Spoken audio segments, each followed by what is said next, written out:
villagers and around Tamil Nadu for his proficient services.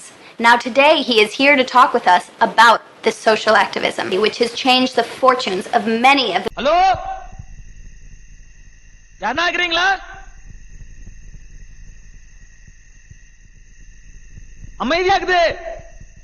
ரொம்ப ரொம்ப அமைதியா இருக்குது. தாங்க முடியல. வரும். ஆனா வராது.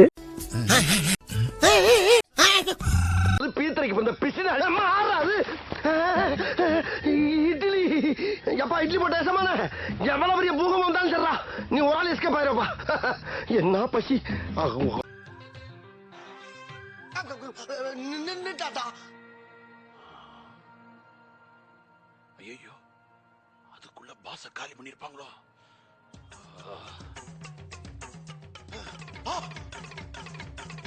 அடே ஓன்னா மட்டும் உன்னை விட்டுருவோமா? கமான் மங்கிஸ்தா கிங்கிஸ்தா கிங்கிஸ்தா பாயாசா